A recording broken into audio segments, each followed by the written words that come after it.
Тез келме аға. Бол. Ат тез жеңіліп жатырмыз. Бол.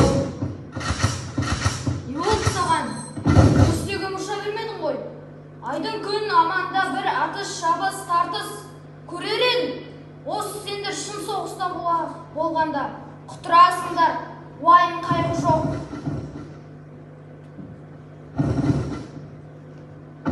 Ассалаумағалейкум ата.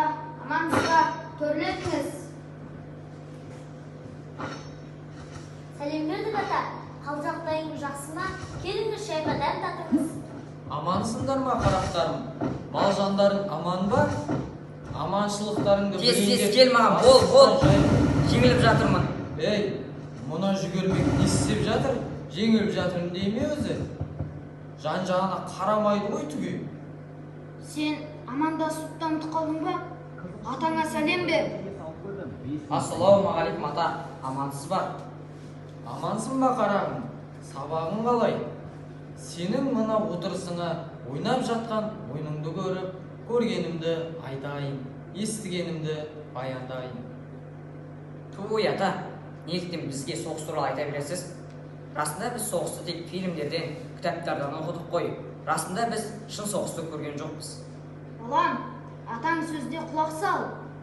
Біле білсеңдер, осындай бейбіт өмір сүруіміз үшін ата-бабамыз қасық қанын құйды. Сондықтан дұрыстап тыңдағаның жөн болар. Әкесі, сөзіңіздің жаны бар, дұрыс айтасыз. Соғыстың қасіретін тартқан ардақты жандардың ерлік істерін ұмытпай ұрпаққа жеткізу біздің парызымыз. Балаларым, сендер соғысты көрген жоқсыңдар ғой. 40-шы жылдары ауылда бала болған жоқ. Басқа жерлерде болса болған шығар, бірақ біздің ауылда болған емес. Бәрі ертесейді. Олардың жылаған дауыстары сирек естілді.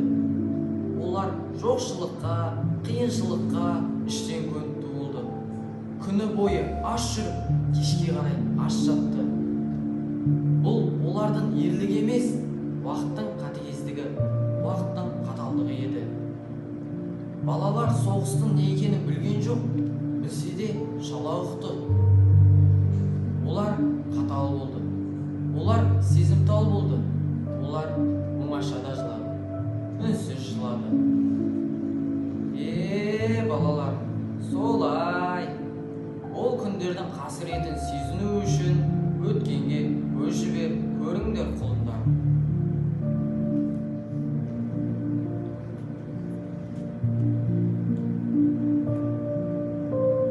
Құржақбай, қағаз пен деп тұтсаншы. Қағаз жоқ қой. Тоңқып қалдық иә. Жарайды, Мына сен- отынды да жаға алмадым. Жарайды, Серпін. Сен анда киіміңді шешпей отыра бер. Мектептен келген соң өзім жағармын. Жарай ма? Мейлі онда. Киіммен отыра берейін. Оңғар, келдің бе? Кеттік бе? Тамақ ішпейсің бе? Үйден алым бар ма? Жоқ. Қарның аш жолда мына сандықтың ішінде жүгері бар. Соны қорып же. Жарай ма?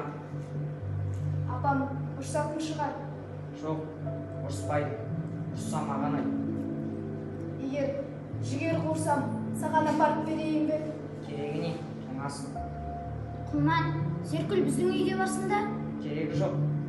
онда кеттік мектепке.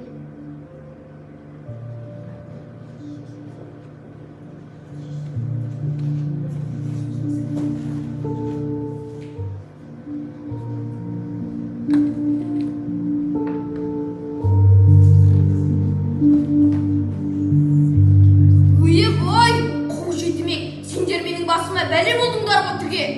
Мен не ерігіп жүрмекенмін таң атқаннан кеш батқанға дейін? Әкелерінің жүрсін ау, я хат жоқ, я хабар жоқ. Апатай, құлың болайын. Ендігі арбаға жасамай. Тек қарным ашқан соң, Құлман ағам ше деген соң. Ойы-бой, Құлман ағам дейді ғой. Бұл үйде менің рұқсатымсыз бірде-бір зат орнынан қозғалмау керек. Өй жетімектер.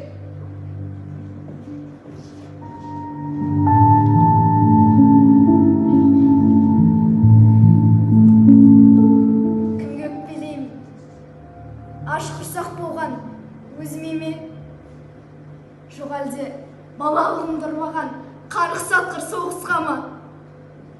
Әлде өгей шешеме тастап кеткен әкеме өкпелейін бе? Жоқ, әкеме өкпелей алмаймын. Ол бізді бейбіт өмір сүрсін деп, бақытты болсын деп, өмір мен өлімнің арасында жатыр. Әкетай, қайтып ораш. Егер де сен болсаң, мен мына бір жігерінің кесірінен таяқ жемес едім ғой. Әкетай, қайтып орашы. Егер де сен болсаң, мен тіпті мектепте оқыр едім.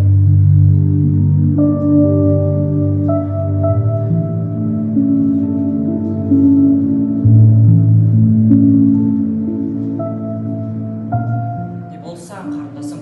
Ол сені тағы да ұрды ма? Иә, ұрды. Сен ұрыспайды дегенсің. Ұрыспақ түгілі таяқ жеп қалды. Жарайды енді қарындасым. Бұл күндерде өтелі. Білесің бе, Зеркүл? Мектепте 7-ші кластан аяқталатын болды. Енді сен жалғыз қалмайсың. Қасыңда мен боламын. Соғыс бітсе, әкем де келеді ғой, иә? Әрине келеді.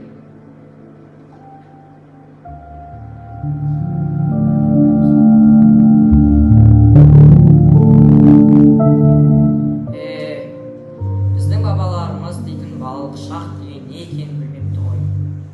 Ал біз болсақ, бейбіт күнде өз ойымыздан атыс жасап жүрміз ғой. Біздің күніміз рахат екен, ашының дәмін татқан сезеді.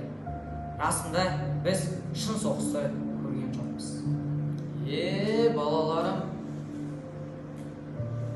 жеңіс деген бір ауыз сөзді есту үшін бүкіл ауыл 40 жылға жетер күлкісін, 40 жылдық көз жасын, қуанышымен түнге ұйқысын, тіпті балалық шақтарын құрбан етті. Бұл уақыттың қателігі, уақыттың